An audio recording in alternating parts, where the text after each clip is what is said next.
Inilah hari yang dijadikan Tuhan. Marilah kita bersorak-sorak dan bersukacita karenanya. Kiranya anggota jemaat dan simpatisan GKI Karangsaru, serta para pemirsa dan pendengar siaran ibadah minggu ini, senantiasa bersukacita karena Tuhan memberikan hari baru bagi kita. Pelayanan firman Tuhan minggu ini adalah Pendeta Dina Dwi Putranti dari GKI Banyumas. Majelis Jemaat GKI Karangsaru mengucapkan terima kasih atas pelayanannya. Klinik Pratama Siloam Poli Gigi telah kembali membuka pelayanan mulai 28 Oktober 2020 pukul 8 hingga pukul 12. Poli umum sementara ini hanya melayani telekonsultasi melalui nomor WA di samping ini. Pukul 10 hingga 12 pagi. Telekonsultasi dapat dilakukan pukul 10 hingga 12. Majelis Jemaat GKI Karangsaru melalui Panitia Natal 2020 mengadakan program pembagian Krans Advent atau Corona Advent kepada anggota jemaat dan simpatisan GKI Karangsaru yang tinggal di Kota Semarang. Krans Advent ini dibagikan secara cuma-cuma dengan tujuan agar jemaat dan simpatisan GKI Karangsaru dapat berpartisipasi dalam penyalaan lilin Advent dalam ibadah minggu-minggu Advent, penyalaan lilin Kristus, dan candlelight dalam ibadah malam Natal, ketika mengikuti ibadah online di rumah masing-masing. Cara mendapatkan Krans Advent adalah dengan mengirimkan pesan WA berisi nama seluruh anggota keluarga dalam satu rumah dan alamat lengkap. Kirim ke nomor yang tertera berikut ini. Krans Advent dapat diambil di pelataran Gedung Maranatha GKI Karangsaru mulai tanggal 15 November 2020 sampai 28 November 2020 jam 8 hingga 20 dengan menunjukkan pesan balasan dari panitia yang berisi nomor urut pengambilan kepada Satpam Gereja. Kiranya program pembagian Krans Advent ini dapat menjadi berkat bagi jemaat dan simpatisan dalam menghayati masa Advent dan merayakan Natal. Ibadah minggu ini juga dapat diikuti melalui siaran RRI Jawa Tengah. Selamat beribadah.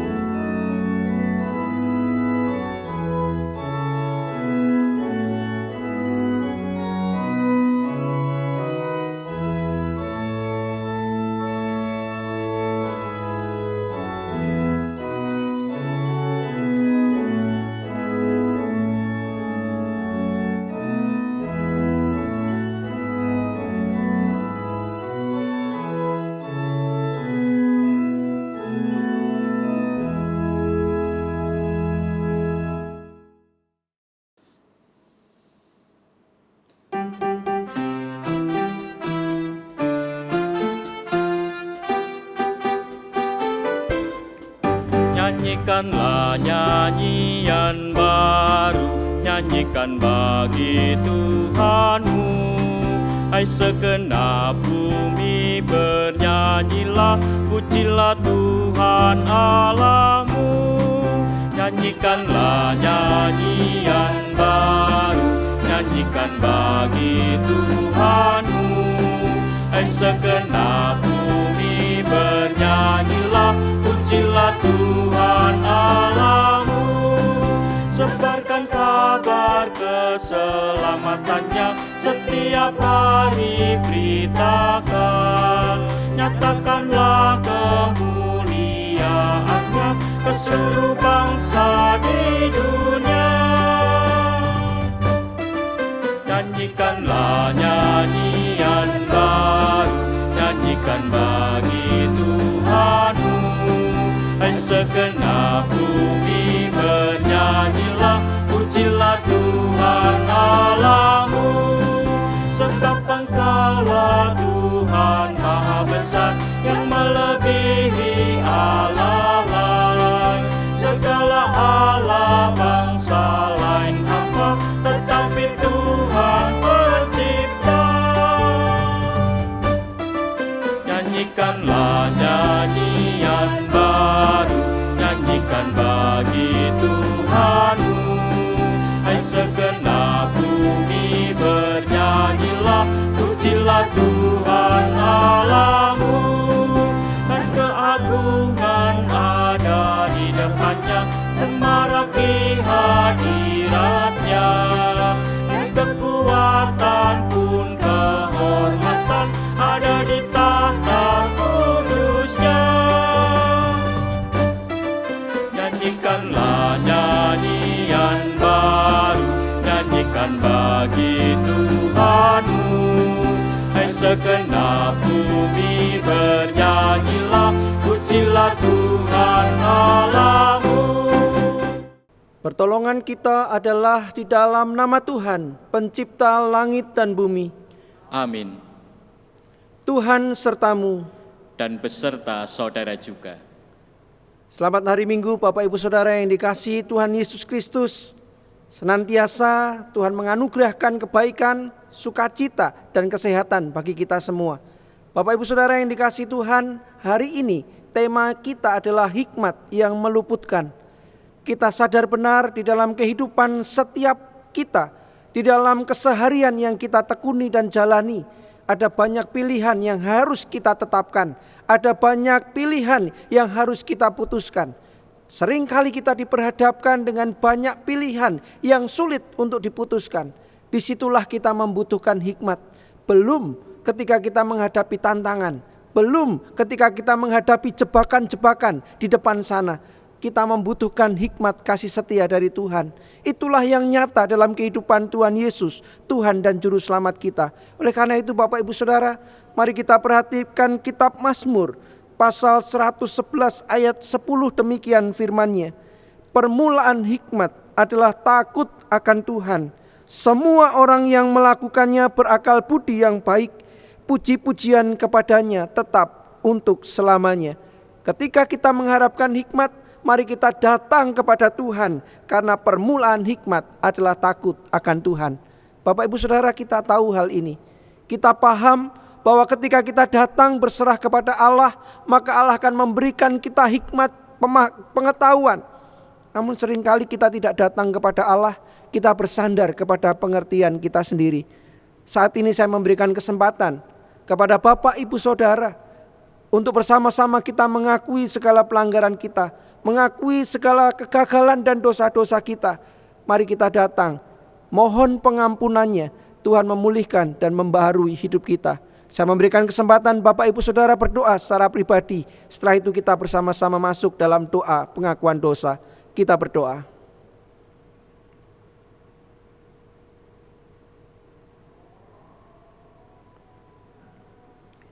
Bapa yang baik, kami datang di hadapan Tuhan.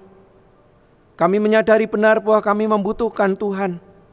Terlebih di tengah tantangan zaman ini Tuhan, ketika kami diperhadapkan dengan banyak pilihan, ketika kami beribadah secara online pun, kami ditawarkan begitu banyak pengajaran. Tolonglah kami supaya kami memilih dengan tepat.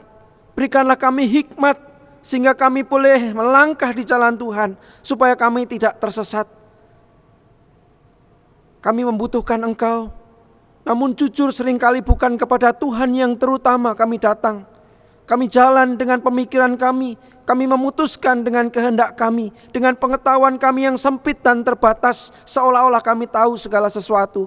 Tuhan, saat ini kami mengakui setiap kegagalan dan pelanggaran kami, setiap kebodohan kami. Kami datang mohon dipulihkan, kami mohon diampuni, dan biarlah Tuhan yang menuntun, menyertai kehidupan kami hari ini dan juga hari-hari di depan sana. Kami mengaku di dalam nama Yesus Tuhan dan Juru Selamat kehidupan. Amin.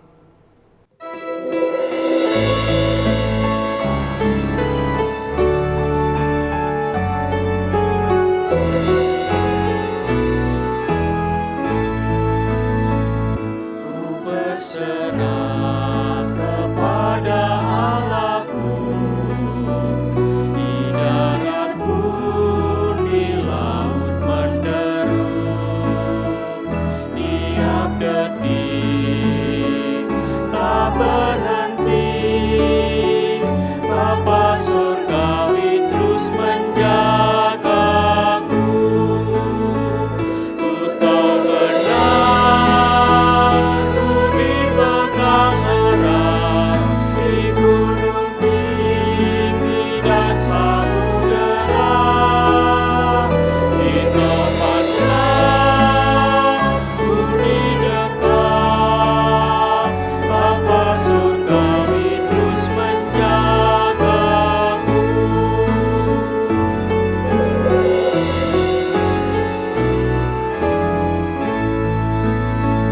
Meski berjalan di lembah gelap, Gembala baik membimbingku tetap. Ku dihantar dan tak gentar, Bapa surgawi terus menjagaku. Ku tahu benar, ku dipegang erat di gunung tinggi dan samudera.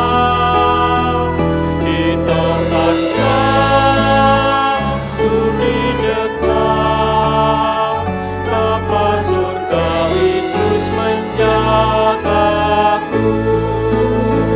Ku tahu benar, ku dipegang erat di gunung tinggi dan samudera. Di tempatlah ku didekat, Bapa surgawi terus menjagaku.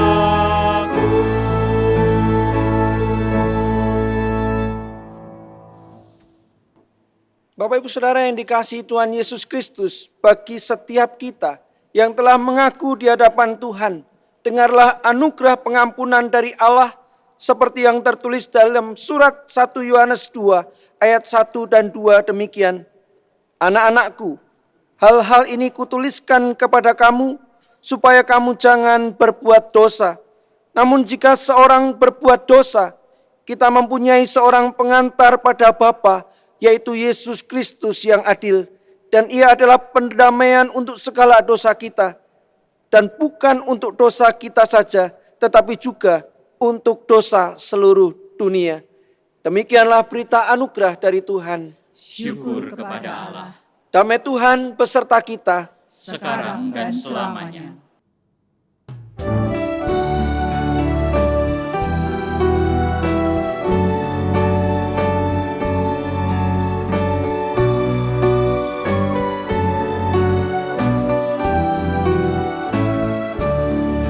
Bagi Tuhan nyanyikan nyanyian baru, sebab Dia sudah lakukan perbuatan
Tuhan Yesus, mari sebelum kita mendengarkan firman Tuhan saat ini, kita bersama-sama bersatu hati, kita memohon hikmat dari Tuhan, dan biarlah pimpinan kuasa Roh Kudus yang akan memampukan kita untuk memahami firman Tuhan di pagi hari ini. Kita berdoa.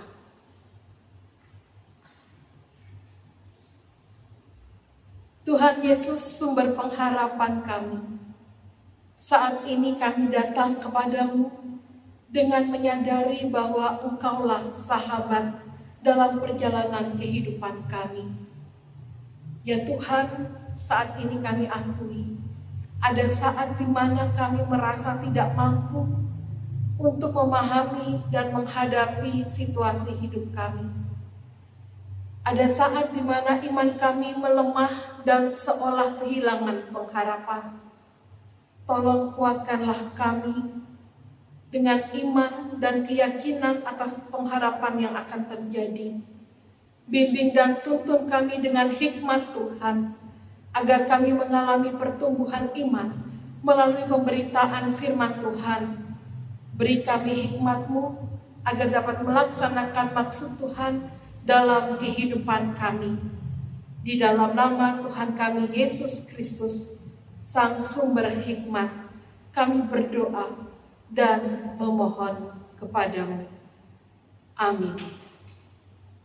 Saudaraku yang dikasihi oleh Tuhan Yesus, firman Tuhan kepada kita pada saat ini dapat kita baca bersama dari Injil Matius pasal 22 ayat 15 hingga ayat yang ke-22.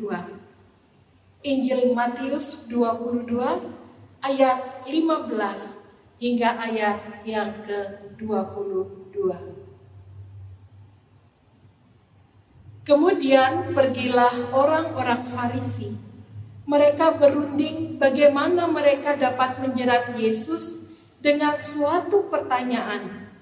Mereka menyuruh murid-murid mereka bersama-sama orang-orang Herodian bertanya kepadanya, "Guru, kami tahu Engkau adalah seorang yang jujur dan dengan jujur mengajar jalan Allah, dan Engkau tidak takut kepada siapapun juga, sebab Engkau tidak mencari muka. Katakanlah kepada kami pendapat-Mu, apakah diperbolehkan membayar pajak kepada Kaisar atau tidak?"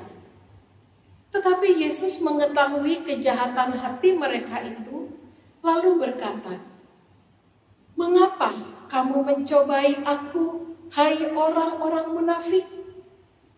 Tunjukkanlah kepadaku mata uang untuk pajak itu."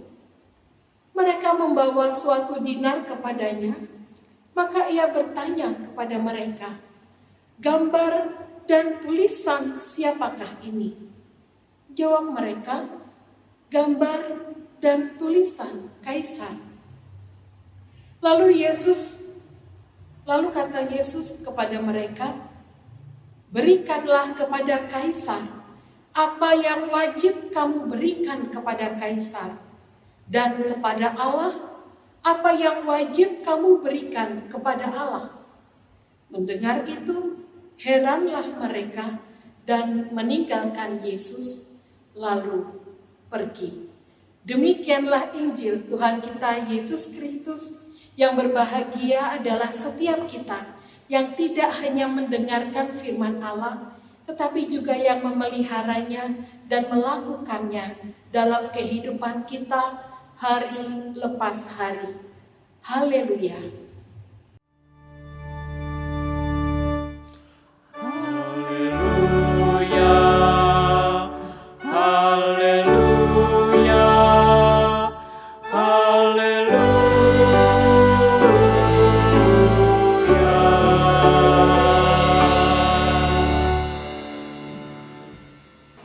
Shalom Bapak Ibu Saudaraku, anggota jemaat dan simpatisan GKI Karangsaru.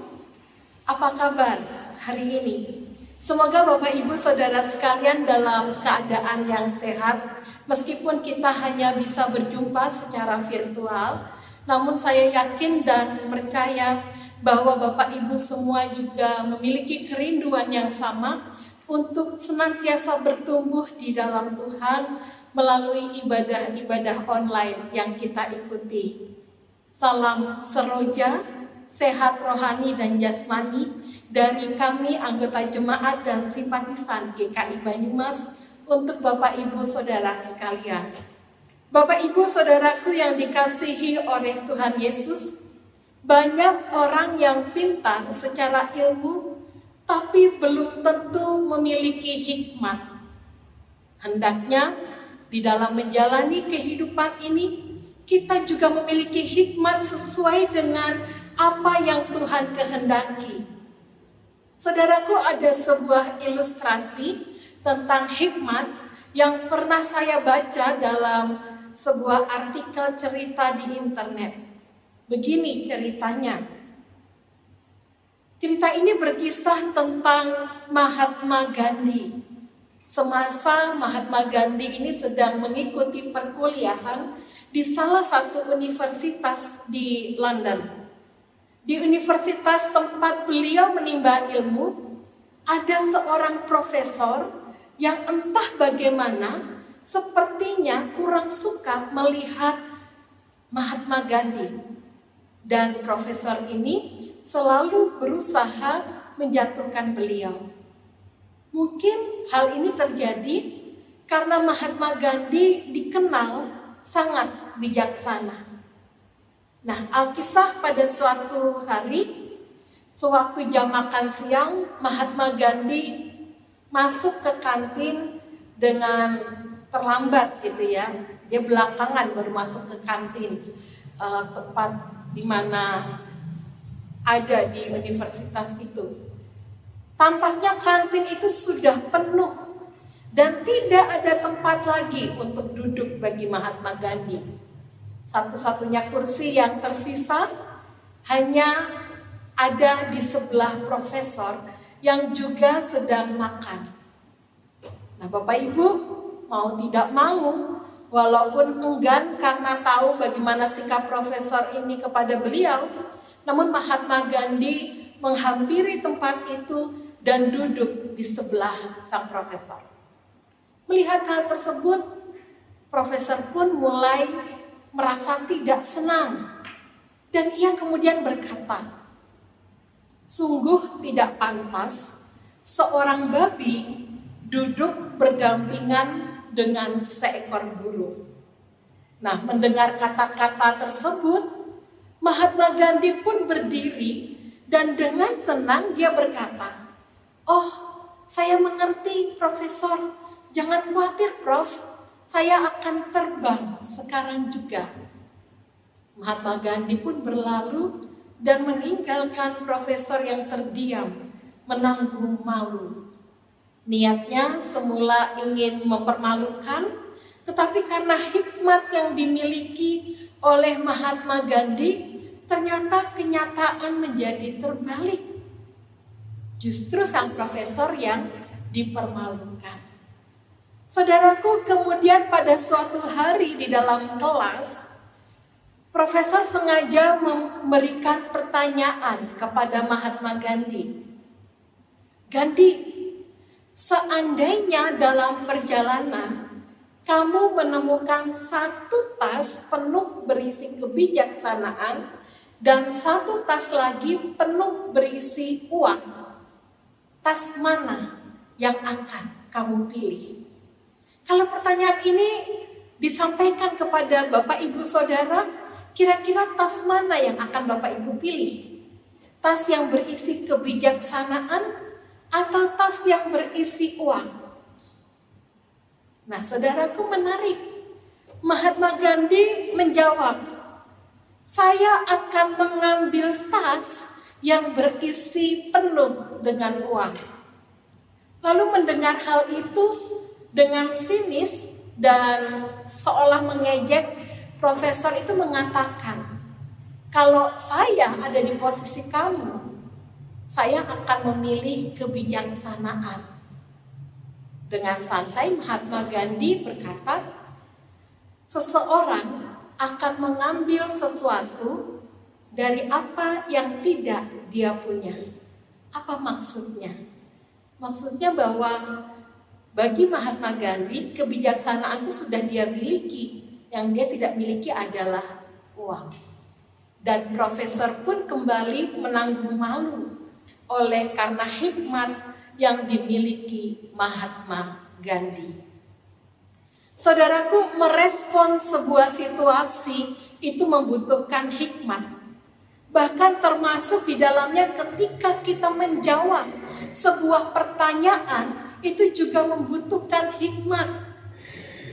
Ada beberapa pengertian hikmat. Dan yang paling indah adalah hikmat seperti yang dimiliki oleh Raja Salomo. Di mana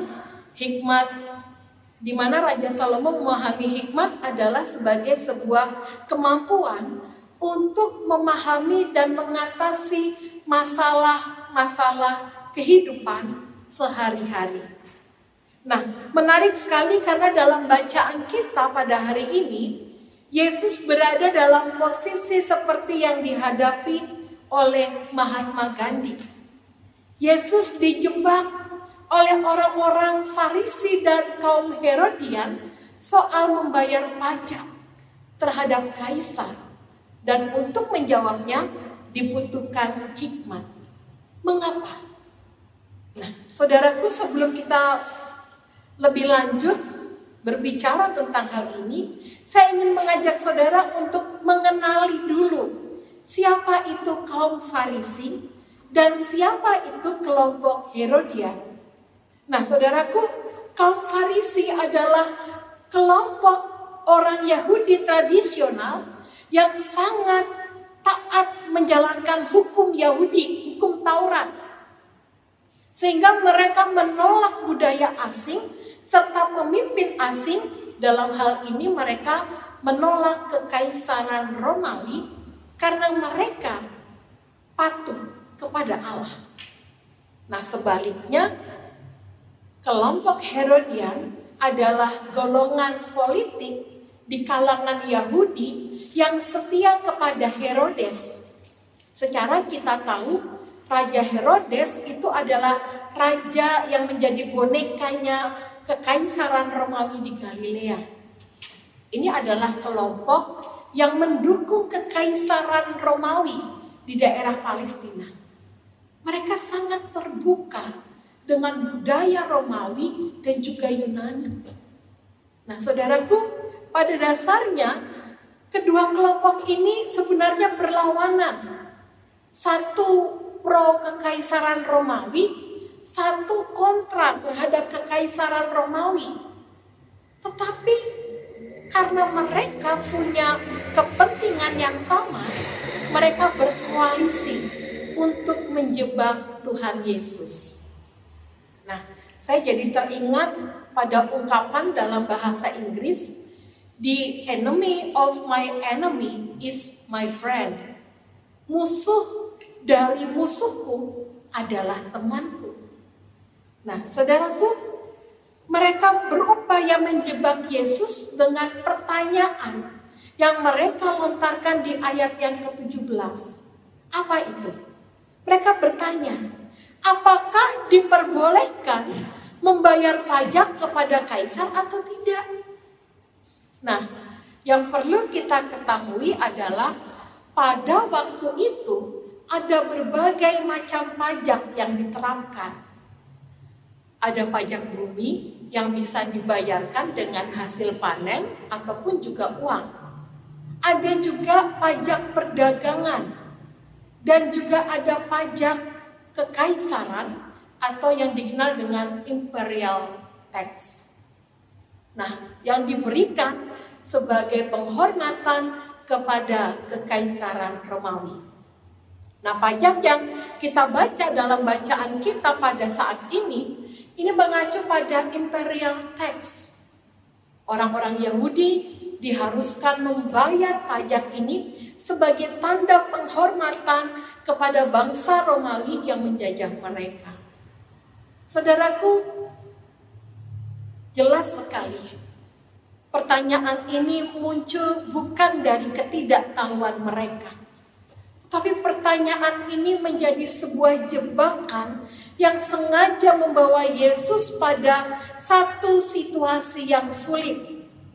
Apapun jawaban Yesus terhadap pertanyaan itu, pasti Yesus diposisikan pada kondisi salah. Mungkin kita berpikir, itu kan gampang, tinggal jawab ya atau tidak. Tetapi situasinya tidak seperti itu, tidak segampang itu Bapak Ibu. Kenapa? Karena kalau Yesus menjawab ya, maka Yesus akan dianggap mengakui keilahian Kaisar. Karena pada saat itu Kaisar mengangkat dirinya sebagai Allah. Selain itu, Yesus juga akan dianggap pro kepada penjajah Romawi. Nah, ini celah bagi orang Farisi yang menolak kekaisaran Romawi. Dan apa yang akan terjadi? Maka Yesus akan diperhadapkan pada pengadilan agama. Dan bagi orang Yahudi, mereka yang mendengarkan apa yang dikatakan oleh Yesus akan mempertanyakan kemesiasan Yesus. Karena konsep Mesias bagi orang Yahudi adalah seseorang yang akan membebaskan mereka dari penjajahan bangsa Romawi. Nah, itu kalau Yesus menjawab iya. Tapi kalau Yesus menjawab tidak, maka kita bisa membayangkan bahwa kelompok Herodian akan menjadi orang-orang di garda terdepan yang akan menuduh Yesus sebagai pemberontak, sebagai penghasut yang menolak membayar pajak kepada Kaisar. Dan tentu saja mereka akan siap mendakwa Yesus dan Yesus dibawa ke pengadilan Romawi. Situasi ini adalah situasi yang serba salah. Mana yang harus dipilih?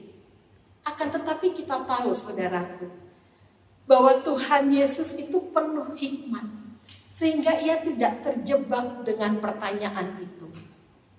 Yesus menyuruh mereka mengambil koin yang biasa digunakan untuk membayar pajak, koin dengan mata uang dinar, dan bertanya, gambar siapa yang ada di situ? Dalam koin itu berisi gambar dan tulisan Kaisar. Saudaraku, ini adalah hal yang biasa terjadi. Jadi setiap kali ada Kaisar yang memerintah, maka ia akan membuat koin yang di dalamnya akan terdapat gambar Kaisar dan tulisan Kaisar untuk menunjukkan bahwa dialah yang berkuasa di daerah tersebut. Menarik, saudara, karena dari bacaan kita bisa melihat rupanya orang-orang Farisi pun memiliki koin yang dibuat oleh Kaisar Romawi.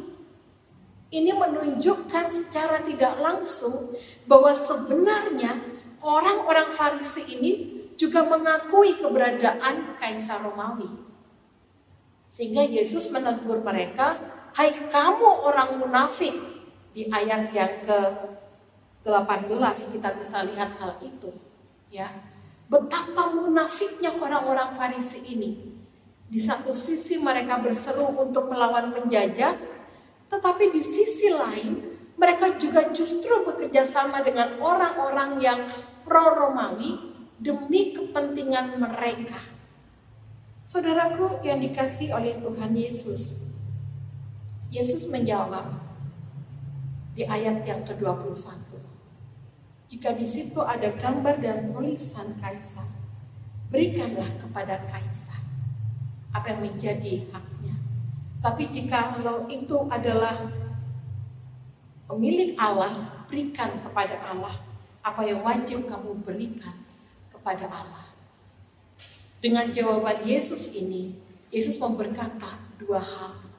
Yang pertama, Yesus ingin menunjukkan bahwa tidak layak kita menempatkan Kaisar setara dengan Allah. Karena biar bagaimanapun pemerintahan Allah tidak dapat dibandingkan dengan pemerintahan dunia. Yang kedua, Yesus katakan, berikanlah apa yang wajib kamu berikan kepada Allah. Di sini Yesus tidak ingin membandingkan dengan pemerintahan dunia, tapi Yesus ingin katakan bahwa semua hal di dunia ini adalah milik Allah. Allah yang berkuasa atas segala sesuatu. Nah, jadi apa yang wajib kau berikan kepada Allah? Saudaraku, kalau itu dipertanyakan kepada kita, apa yang wajib kita berikan kepada Allah? Maka jawabannya kehidupan kita. Mengapa hidup kita? Saudaraku, sadarkah kita?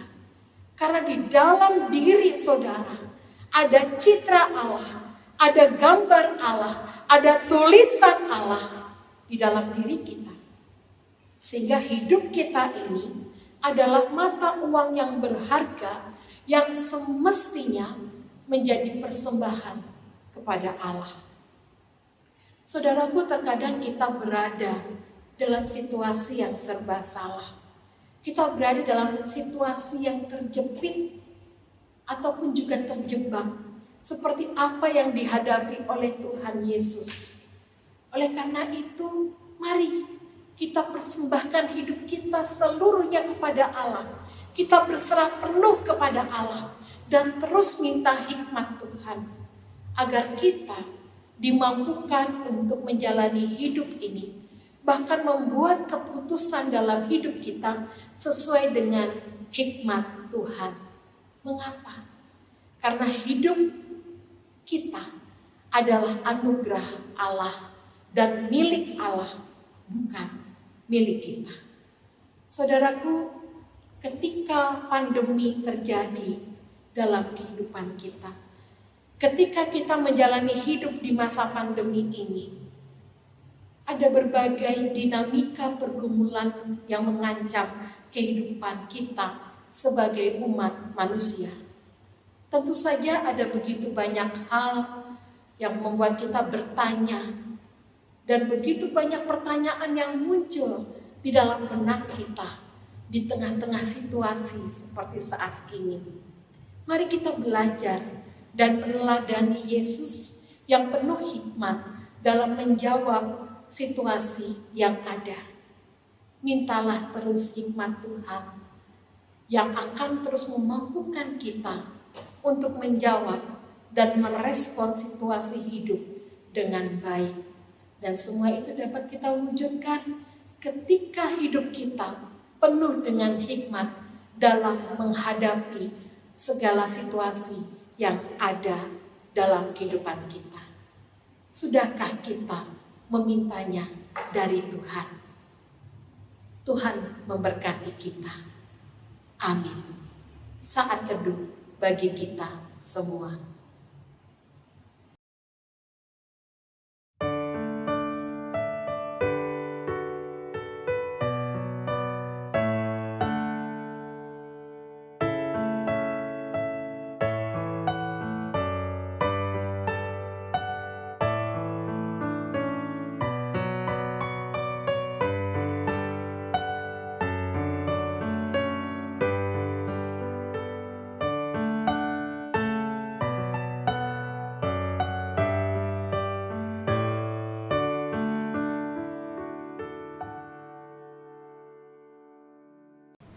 Bersama dengan umat Allah di masa lalu, masa kini dan masa depan, marilah kita mengingat pengakuan iman kita menurut pengakuan iman rasuli yang berbunyi demikian.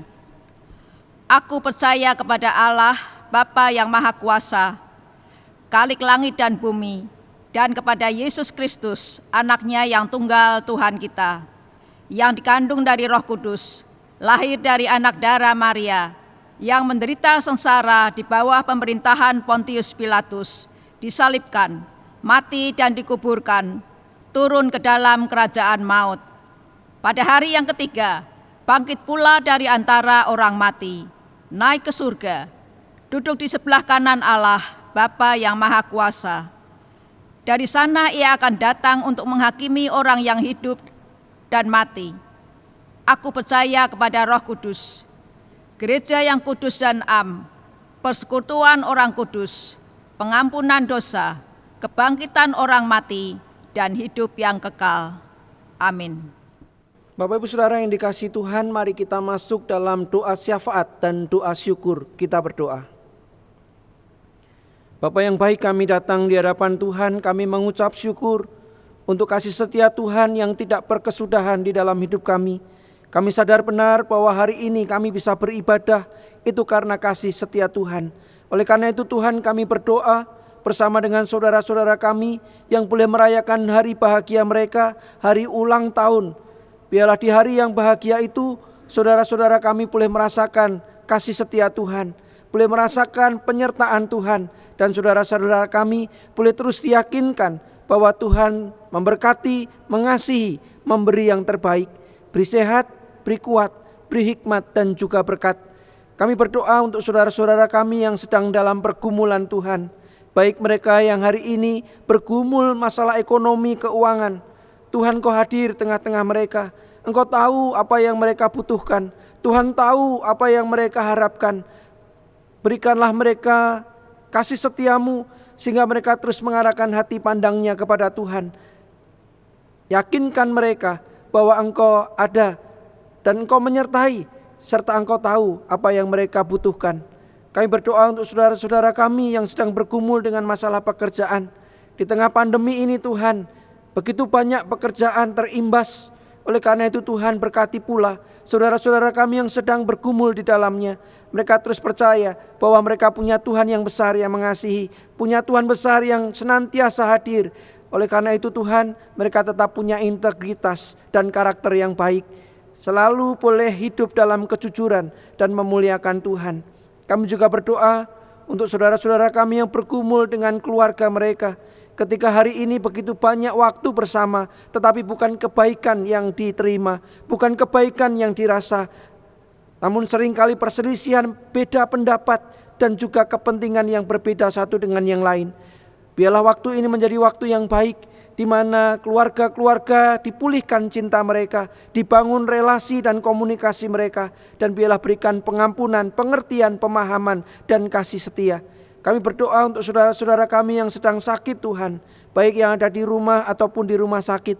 Tuhan berkenan hadir untuk menyertai, memulihkan, menyembuhkan mereka melalui obat-obatan yang diminum, melalui diagnosa dokter. Sungguh-sungguh saudara-saudara kami ini mengalami pemulihan, kesembuhan dari Tuhan.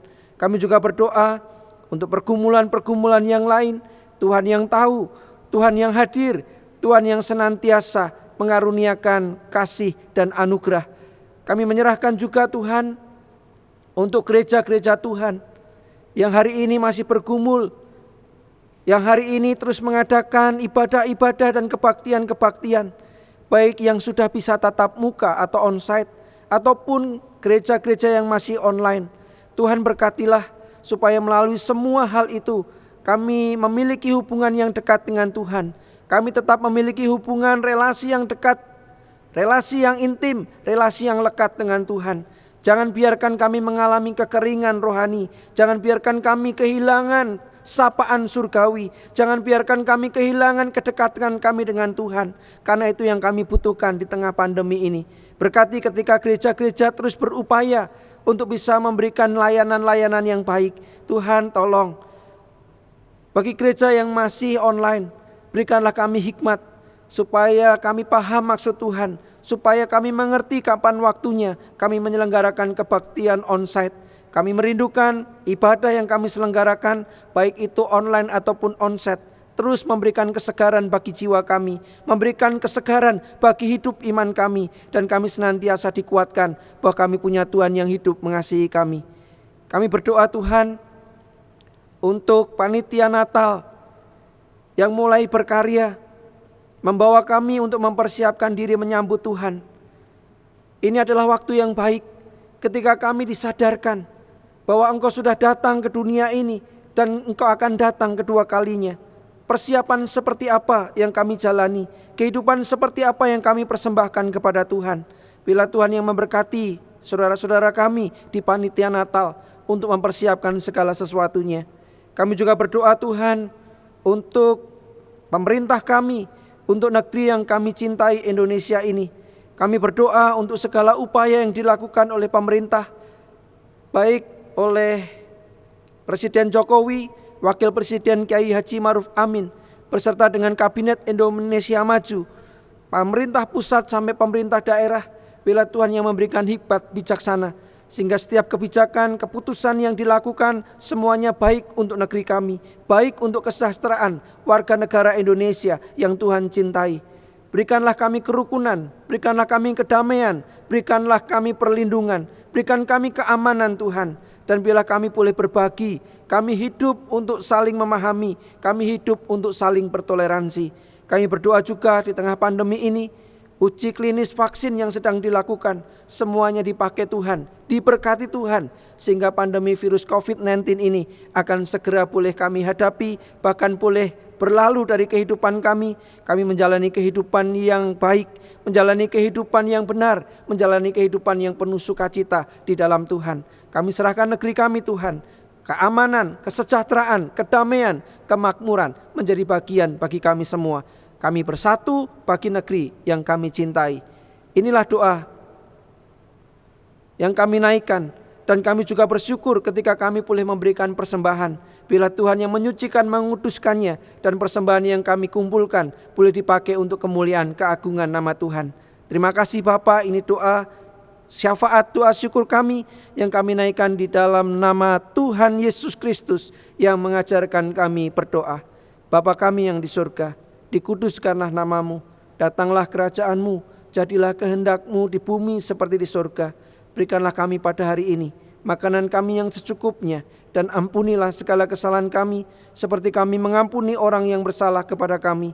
Dan janganlah membawa kami ke dalam pencobaan, tetapi lepaskanlah kami daripada yang jahat, karena Engkau-lah yang punya kerajaan, dan kuasa, dan kemuliaan sampai selama-lamanya. Amin.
Marilah kita mengarahkan hati kepada Tuhan untuk menerima berkat-Nya.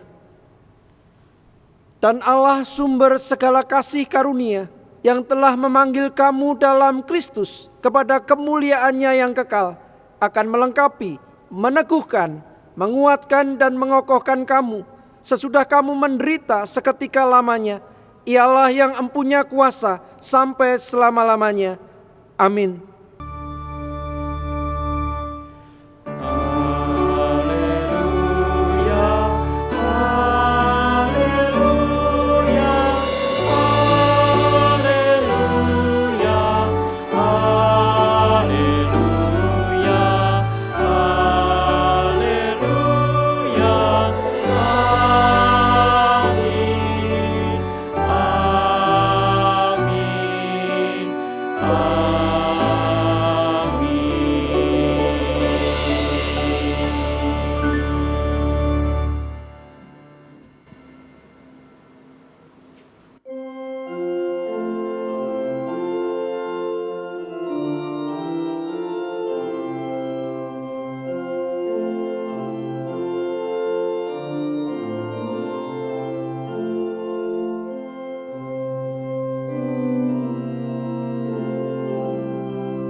anggota jemaat dan simpatisan GKI Karangsaru.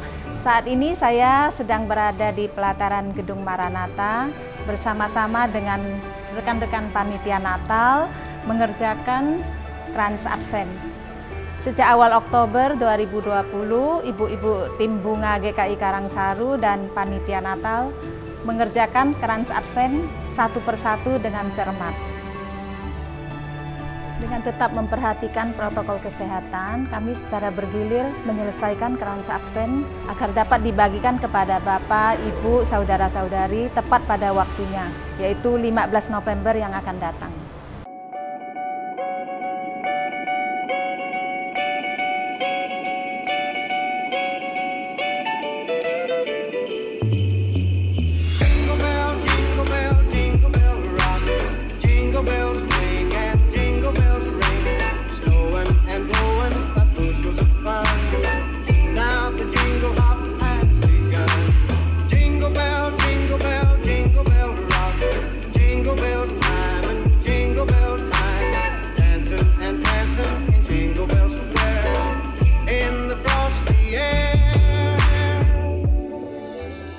Jemaat dan simpatisan yang belum mendaftar, segeralah mendaftar agar tidak kehabisan. Mari persiapkan diri menyambut minggu-minggu Advent dan menyongsong perayaan Natal. Salam dari Panitia Natal 2020 GKI Karangsaru.